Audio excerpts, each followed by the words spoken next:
Welcome to Just Start, Get Visible, your go-to resource of the journey to becoming more visible in a way that feels right for you.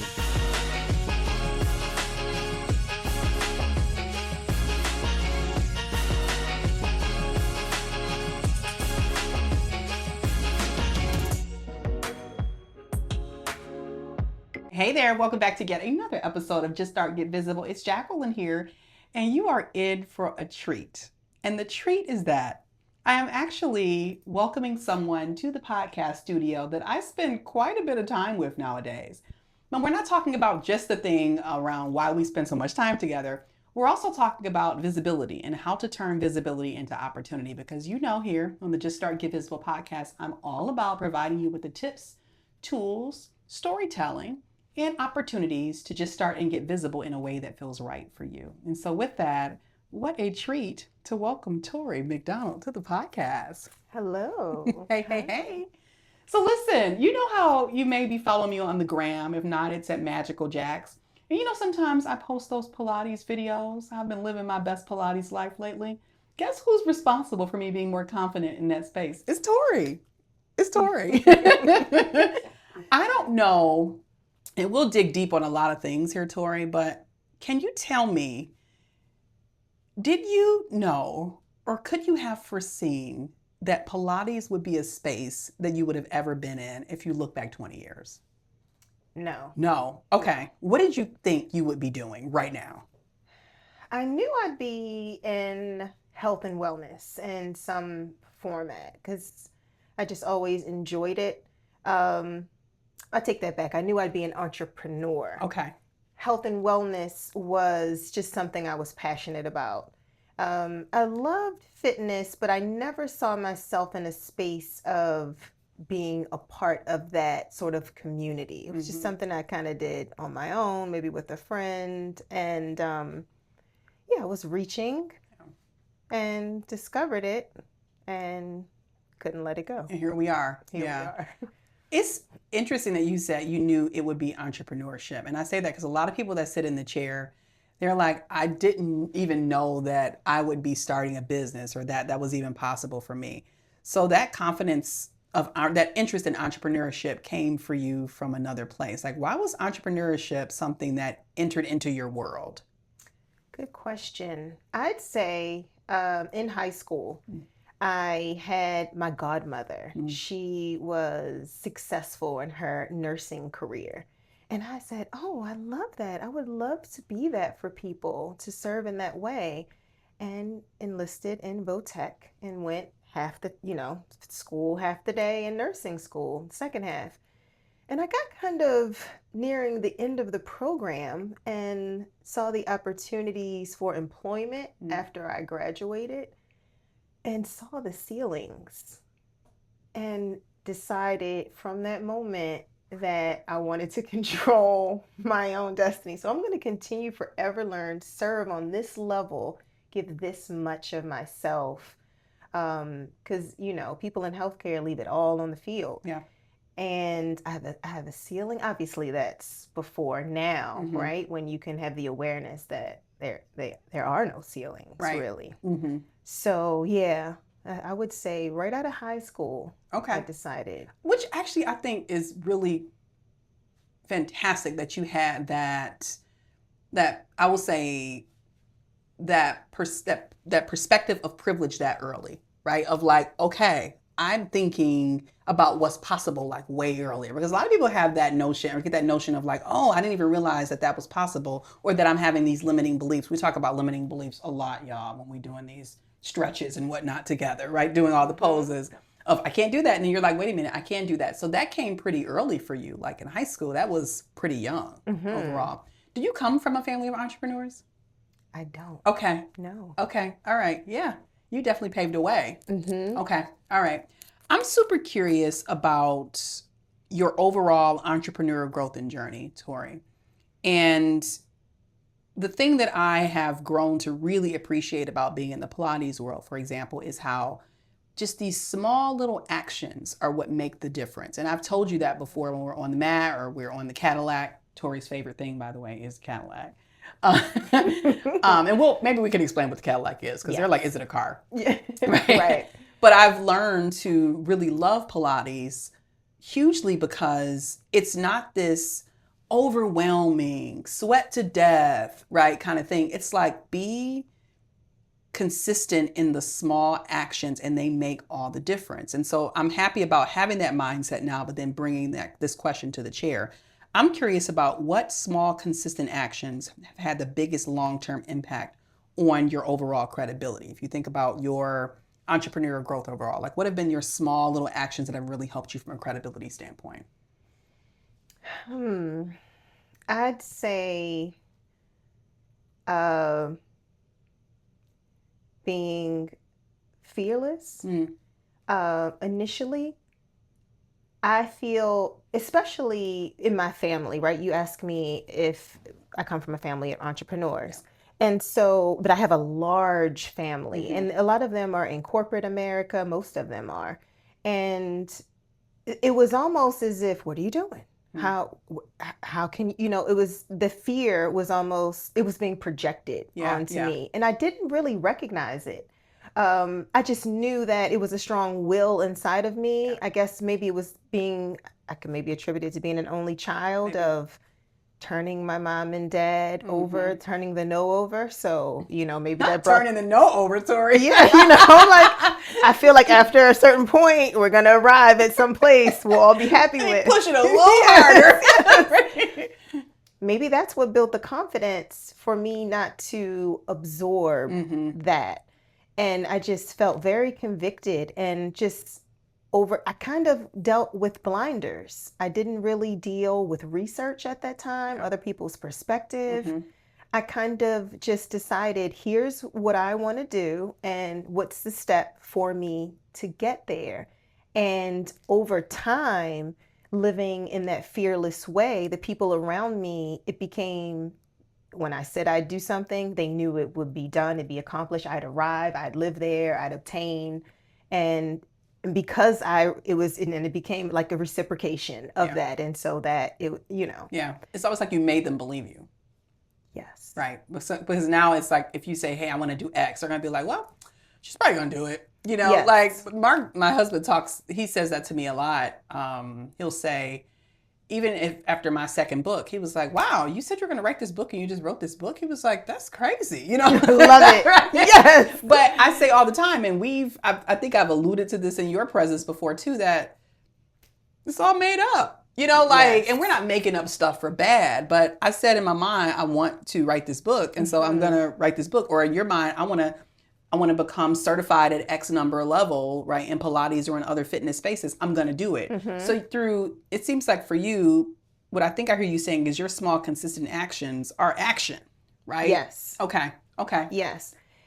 I'd like to go a little deeper into that. You know what? I'm triggered. Because this is something Torie says to me in the studio, let's just take that move a little deeper. Let's do a build. And I look up and I'm in some position that I know I could do. Yes. Elevated, right?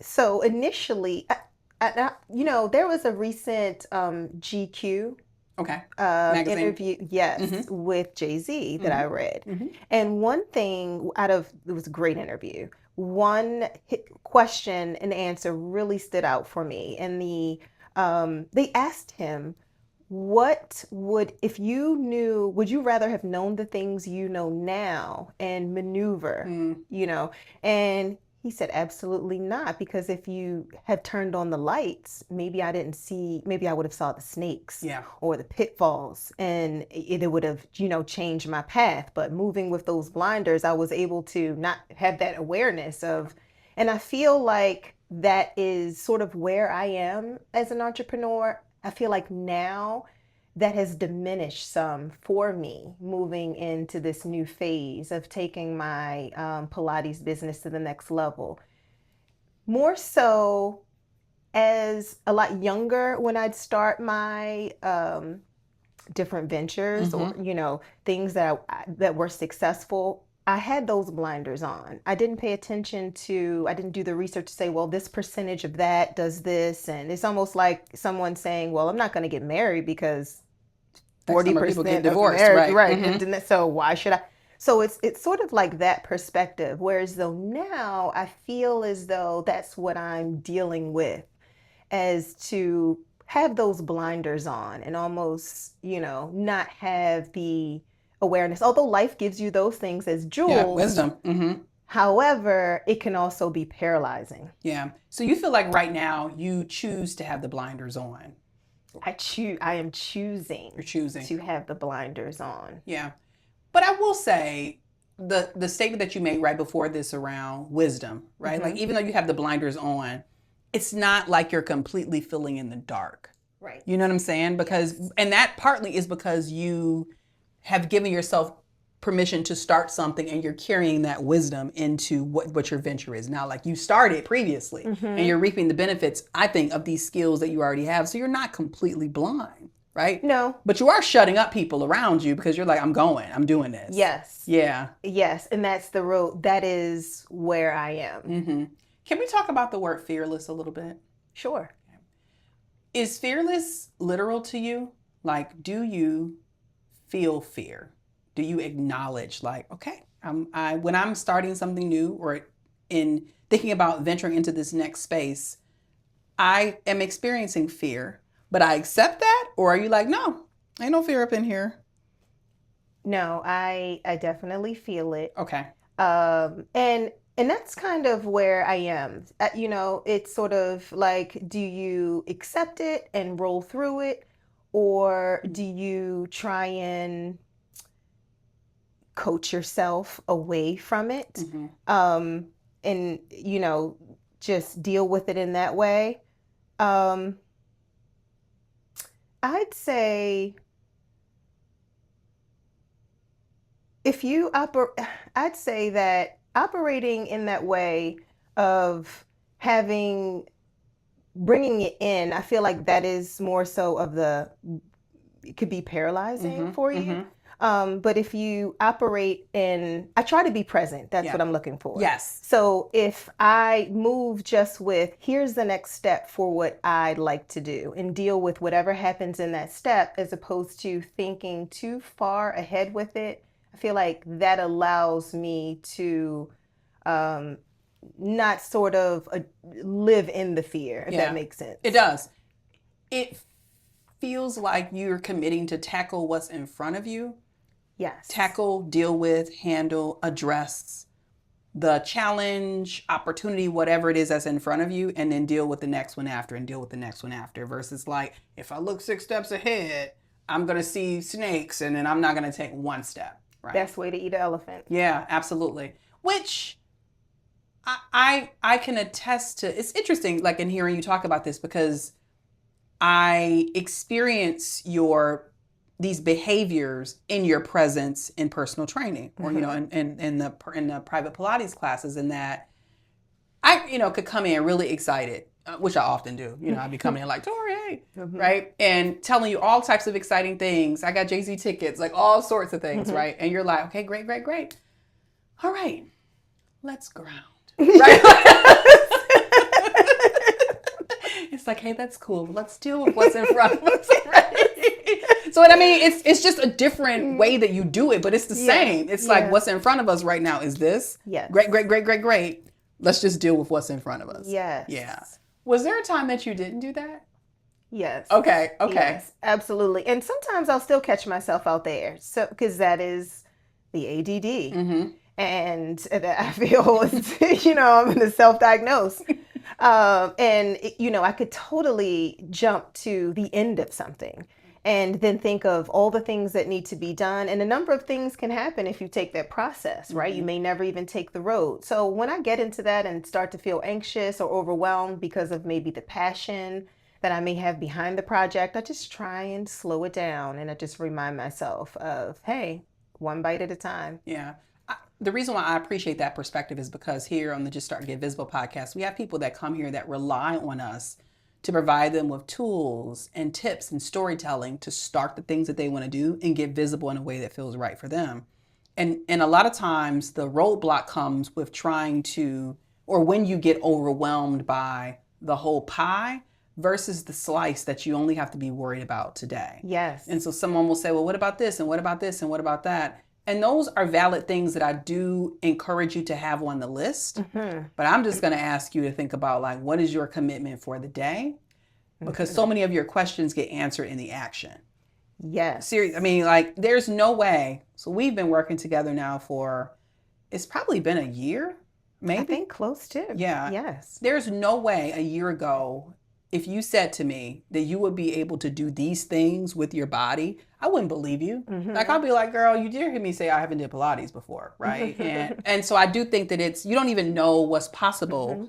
But if you try to eat the elephant, do too much in one setting, or try to overthink about solving for things that don't even need to be solved right now, you never even get started.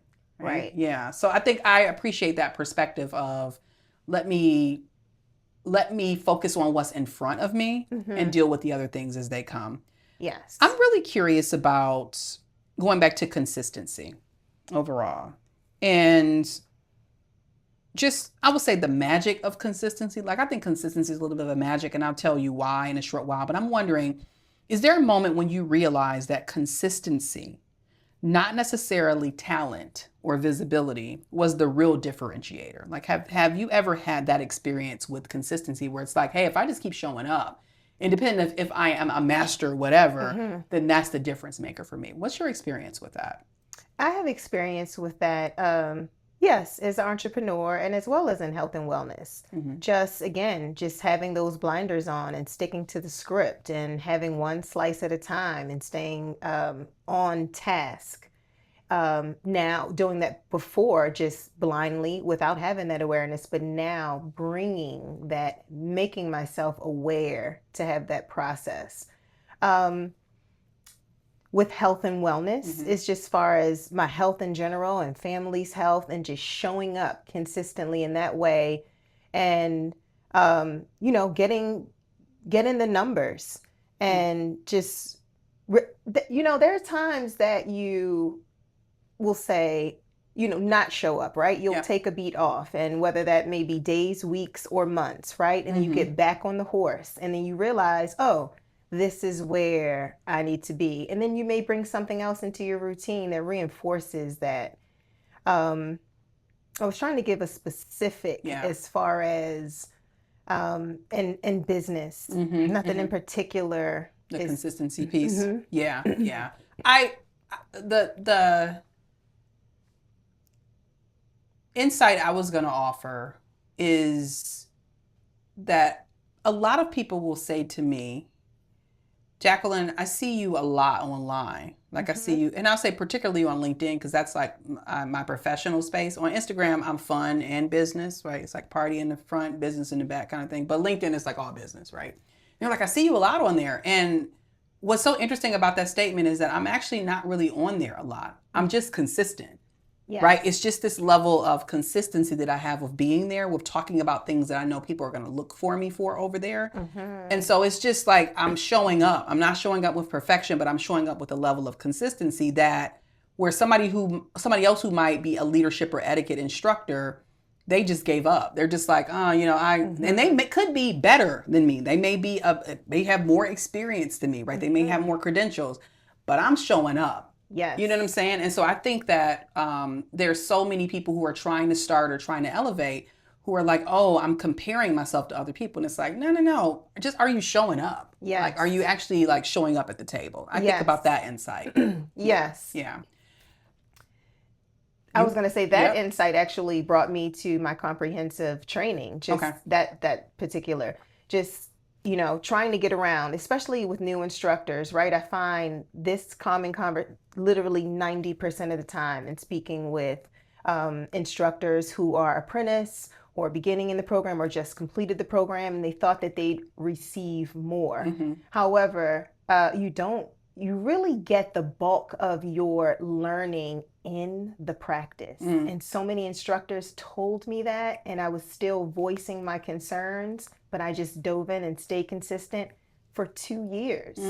And it started to click for me after, I'd say, about a year. Like, but it's almost like nothing the trainer could have, or the teacher trainer, the educator could have, given you. It's not like an extra word she could have said. It's just things that you only notice through practice. Yeah. And if you don't stay consistent, and that's why a lot of instructors end up not completing the comprehensive program or not sort of educating or instructing afterwards, because it's just, a curb that you only, a corner you only turn if you stay present and just trust the process. Yeah, yeah. And put in the work, it sounds like, right? Yes. It seems like it's past the sexy, like, I graduated. And it's like, Yes. no.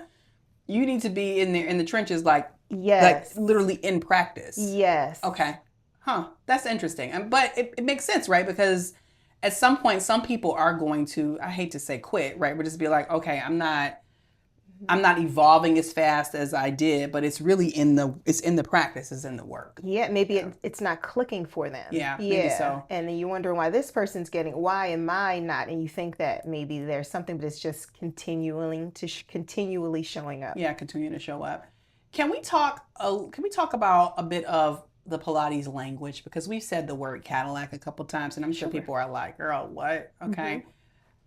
When it's funny, if we're in a session and you describe something to me and then I do it, then in my mind is like, oh, that's like that, right? And so for you, was it a big shift in picking up on all of the vernacular and all of the language in Pilates? Like, is it still evolving? Like, what is that? Like, what is a tree trunk shift, split, kick, right?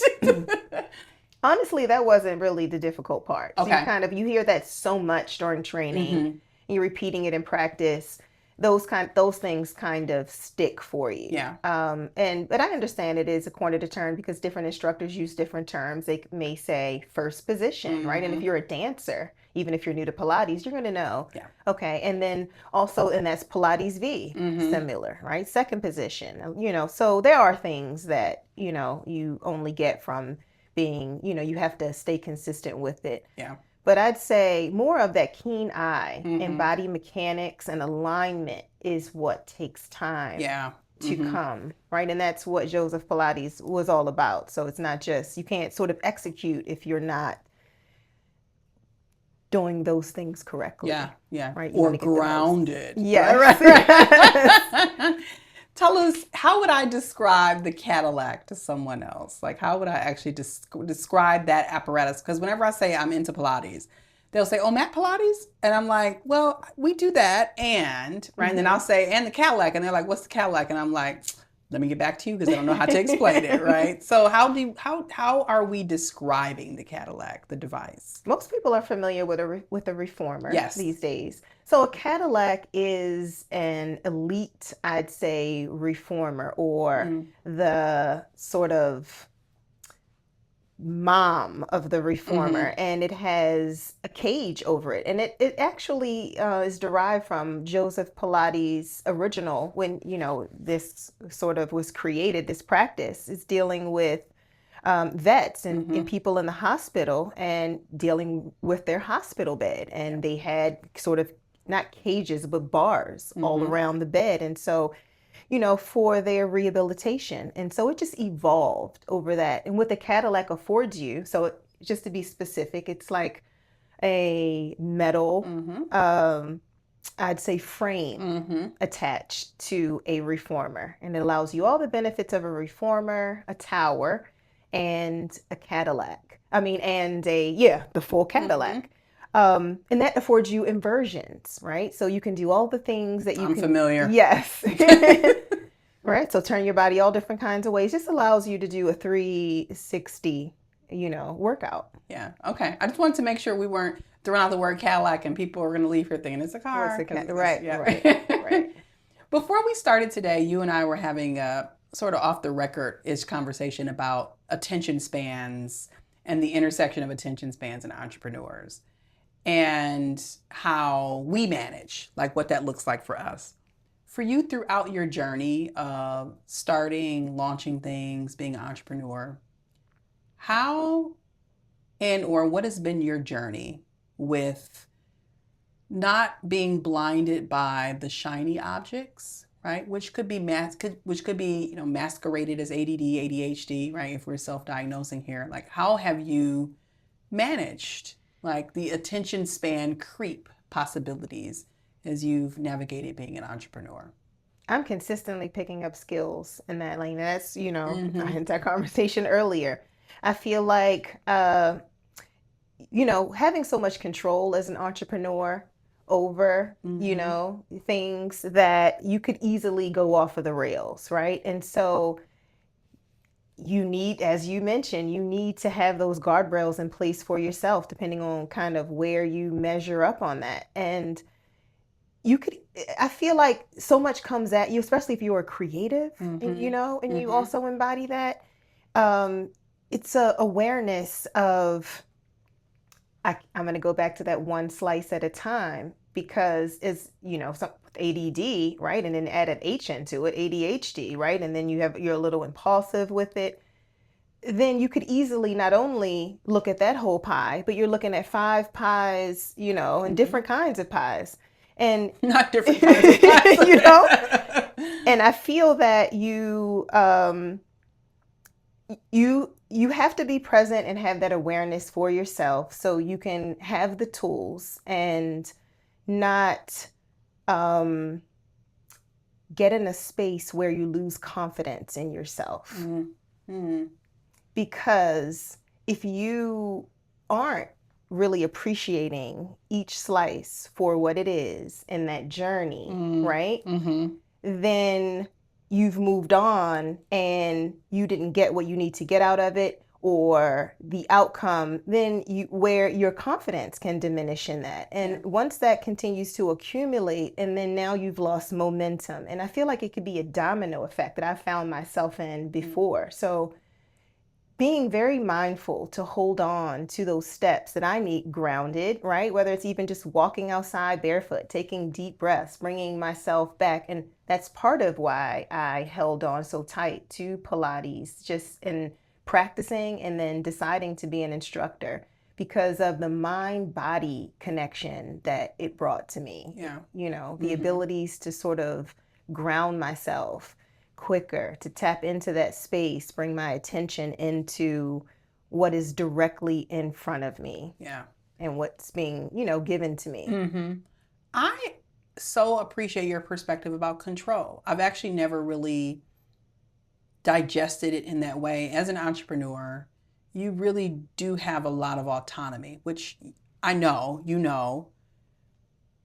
but that autonomy can be a weapon against you if it isn't managed appropriately, right? Yes. Because it ends up being you have too much room and too much time, if you will, to do so many different things. And so I think that is such a different way to think of it, of just like, I have full control of the things that I have the opportunity to do with this business, with this venture.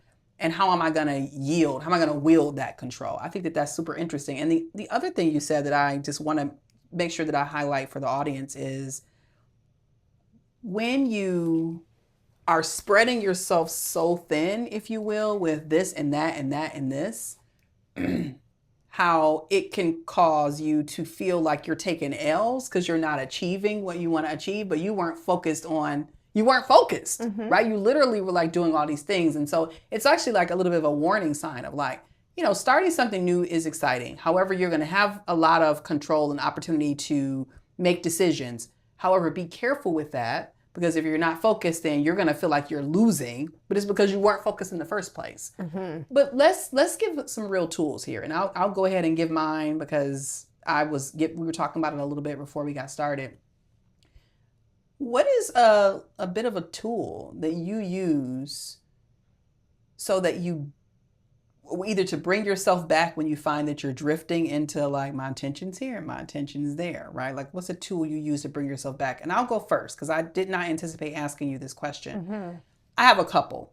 One is, I don't suppress the idea or the thought. I don't say, oh, Jacqueline, you want to start X or do X, but you don't have time for that, so don't write it down, like pretend like it's not something in your mind. I honor it.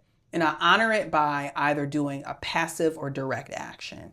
My passive action is at least get it into Asana, which is our task management software that we use at the company. So get it down. Like, honor the fact that what you think is $1 million idea, like honor it by getting it down, right? And if you're itching for it that hard, girl, buy the domain. Yeah. Like, just do something. And that's just my do, because I crave doing. Like, I like to do. When my website breaks, I'm the one that's by default like, I can't wait to go in there and fix the code, right? Because I crave that. But I know that if I want Scarlett to continue being very impactful in the etiquette and leadership space, right? If I want to continue to grow our viewership and our listenership here on the podcast, I got to be focused. Everything can get my attention. So those are my two ways to honor these thoughts and these itches that I have to do start, but also keep the main thing for the moment. Right? Yes.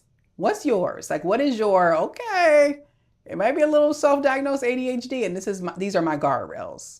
You have some? I do. Okay. I'd say what I do is I allow myself to feel the scatter when I need to. I allow myself to enjoy the things that I also like to enjoy. I enjoy making my own like lotions and deodorants and body butters and Excuse me? for years. And so I give myself time to do that. I'm not trying to take it to market. I like to make it for myself and my family, right? So I allow myself to, I don't look at it like, oh, I'm reaching for something else. Yeah. I allow myself to decide I allow myself windows, right? I'm going to give myself this window to complete things I want to complete in the home. I'm going to give myself this window to complete things I need to complete for family, and this window for things I need to get done as an entrepreneur. And I find that allows me to buckle down because I've sort of handled the impulsiveness for what sort of makes me well-rounded in those pieces of my life, right? I don't want to feel like I'm ignoring certain pieces. I also want to feel like I'm getting the things out into existence I need to get out. So I find that saying it's okay, giving myself grace to say, I'm working from home today and I need about 4 hours consistently of hard focus work at my desk. But I'm also going to throw a load of clothes in, and I'm okay with that. To say, oh, I have to, I just like to include. I allow myself the grace for those things, but give myself like windows, maybe not hard stops at one. Unless obviously you have to show up for an appointment, right? But as far as on your days where you need to grind it out as an entrepreneur and all the things that you need to do, right? I just give myself space to bring out my creative side as well. The one thing that I couldn't help but think about is this recent episode we had with Kaylin Martin. She sat in the chair a couple episodes ago, and she was talking about her journey with not measuring everything, with not making everything a goal. I saw that. Yeah. And yes, like, especially for somebody like me, it's if there's a move I can't do, it's like, we about to do it. Right. And I don't want your assistance. Right. And so honestly, I'll be honest in saying there's this inherent competitive spirit that I have. I'm not exactly sure where it came from because I did not grow up in like competitive environments. But I do think that sometimes we put these measuring sticks and these goals and these metrics on things where it's not required. And then when you don't reach something, it's like, well, nobody was measuring that in the first place, right? Right. And so it does sound like you're creating margin, like margin to do the things and to be creative. And I didn't know about this lotion and body butter business, Torie. Okay. Not a business. Okay. No, not business, but just like, but I have some for you. Oh, yay. Yay me. Okay. But I appreciate that, right? I appreciate that because it's, being a business owner can be hard. Let's just call it what it is. But creating some margin in your life, I think is pretty essential and important. Can we talk a little bit about habits? Because you and I actually have never gotten into a conversation around habits overall. And just about every person that I know who's a fitness professional or fitness professional adjacent, they are rooted in practices and habits and things. And I'm like, oh, okay, that's interesting. So I'm curious for you, what are some, whether you want to share this daily or weekly habits that have quietly built trust and credibility in your overall brand? And I want to come back to that word brand in a second because we've had some dialogue about it. But what are some daily habits, right? Either daily or weekly, that have quietly built build some credibility in your trust, your brand, or how people see you? Not for myself. Um, Uh, for what it is that you're building, okay. right? And it doesn't have, I wouldn't say it necessarily needs to be for you because I know what you're building and it's bigger than you. Mm-hmm. But I'll say for your enterprise. I'll use that Mm-hmm. word. Yeah. I, it's not. I just showing up and Okay. continuing the education. I am a forever learner. Mm-hmm. I enjoy learning. I enjoy learning about the things that I'm passionate about. And then I enjoy bringing them to people, right? Who also, You do. who are also interested in those things, right? I saw on a previous podcast, and she mentioned that when she has these things and passion things she's excited about, she's excited to bring it to all of her friends. And so I'm that person. It's like, oh, you have to try this and you have to do this. And, so I'd say being a passionate researcher, and also bringing, I'd say, the knowledge and education and continuing to bring that. I'd say the people who are a part of your tribe or are supposed to receive that information, they recognize that, oh, okay, I can learn from this and what you're bringing, and I can also probably add to that as well. So I'd just say being a forever learner. Yeah. I can attest to that for you. Like, I feel like every other month there is, so I just came back from this conference, or I just learned this new move. Like, you are constantly being a purveyor of knowledge and bringing that back, right? It's not like it's the same old moves or the same old things over and over again. Have you always been a learner, like you and a researcher for as long as you can remember? Like this, is there ever a period? I see you sort of shaking your head. Have you always been a learner and researcher? Always. Okay. Unknowingly. Was there a time though where you feel like that dipped, where there was a period you didn't honor that learner or researcher that is deep within you, or is it you've been like, hey, Jacqueline, this is who I am? It is. Okay, I love that for you. Yeah, I will look at Yelp before I go into a restaurant. It may not be a lot of research every time. I just feel like my time is important, and I want to know and this is probably part of the perfection, or I'm sure it ties into the ADD, but I don't want to waste my time going to different paths. I sort of have a vision, and I want to get the knowledge to know, okay, is this the right path I should execute? And then that we spoke about that. Analysis paralysis. Right. And can you take some action and allow the data from that action to inform what your next steps are versus like just spinning, right? And just continuing to research. Has that been you before? Absolutely. Okay. And that's what we spoke about in the beginning, where I am bringing back in those blinders, because I feel like in the beginning, 25 years ago, when I started Foot Fetish, successful shoe store in Baltimore, and I didn't have those blinders, and I did tons of research. I found myself on the same couch with the people who were purchasing for Neiman Marcus in Milan every season, right? So I got to the source, like I said, wrote it all out successfully. And now I feel like that life has, come about. You've grown, maybe you have children, and you experience some pitfalls in your business. For example, the euro, took over. Yep. The dollar decreased, and, that sort of change. So when you don't have that awareness of like, in 5 years, this is going to happen, maybe you don't go down that path. Right. But so that's why I find that, again, it's great to have that wisdom. It's obviously good to do your research, but you have to know, and I feel like that's what I'm honing in on now, and sort of when to pull those reins, right? To know, okay, I've done enough research now.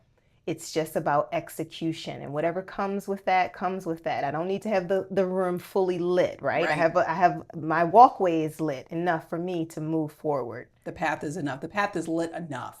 Yes. Yeah. I want to talk for a second about brand.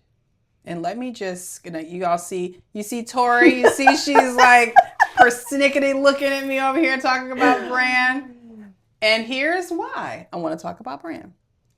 It is because I know from the privilege of sitting in this chair, I talk to people that have tremendous impact, that you can sometimes find things about them and their company online and sometimes not, right?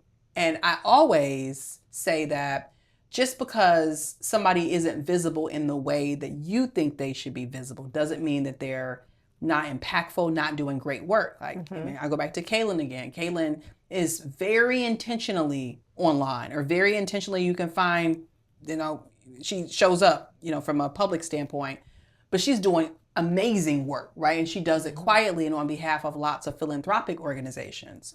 And so this question, when I say the word brand, it is never rooted in like being everywhere. Like, it's never that. However, you are very intentionally visible and not, right? Yes. Right. And even me I customize the space when people come here to the office with images of them. It was very hard to find an image of Torie. I had to search far and wide to find an image of Torie, right? And so tell me, what has been your experience with elevating your brand and your business's brand to ultimately help you achieve the goals that you want? Like, tell me and I'm not going to pad the question anymore because I'm going to just let you chat about it. Just tell me your experience with that. Have you decided to keep it close to, I'm padding the question, y'all. I wasn't going to pad the question. Just tell me your overall brand experience. Well, from conversations, this is something that I am actively working on. And I'm sure, a lot of your listeners, right? They're Googling Torie. No. Who is she? I was going to say we have this younger generation, right? Who they live out loud, and so, that's great, right? And it's working for them, right? And lots of people. And then you have some of us OGs who come from of, not putting all of your sort of information online. And I feel like we've kind of settled into a space where you control the visibility, right? It's not like every, bite you take, you're showcasing. And initially when sort of this hit, and I did have difficulty with that level of sharing. Like, that's not a space I'll be able to settle into. Meaning sharing all your stuff all the time. Yes, regardless of what would come with that, right?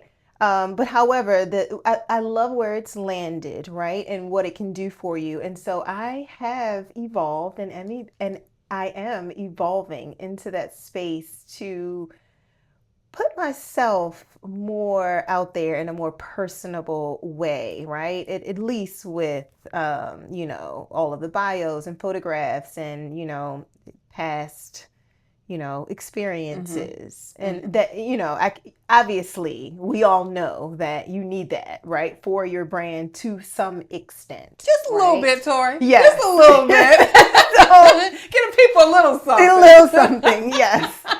So, yes. Okay. All right. So you are in your space of evolving into more visibility. Yes. Okay. Yes. The thing that I still very much respect and appreciate, though, is, and what we encourage here on the podcast, is do it in a way that works for you. Not like, oh, X is doing it like that, so I need to do it like that.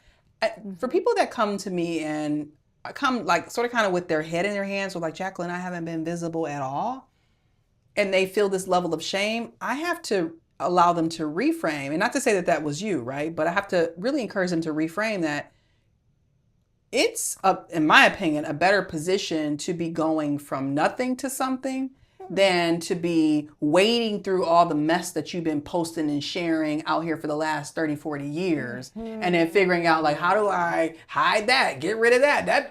It's a different, you're wading through stuff versus you're fresh, right? And I can create the visibility hierarchy that I want based on what I share. So I appreciate this for you, but I also appreciate you recognizing that there is an opportunity for the brand of you who's an awesome person, by the way. Thank you. And the brand of the companies that you build to get a lift just based on you being visible in a way that feels right for you. Yes. Yeah. I appreciate that reframe. Absolutely. Yes. And it's a true reframe. You know, I don't be making stuff up out No, here. that's, yeah.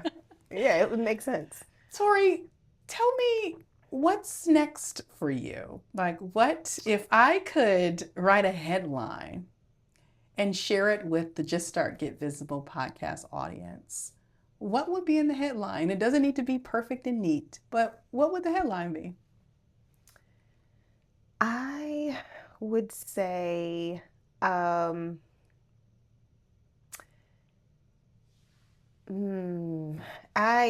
could go into perhaps elevated Pilates studios, right? Educating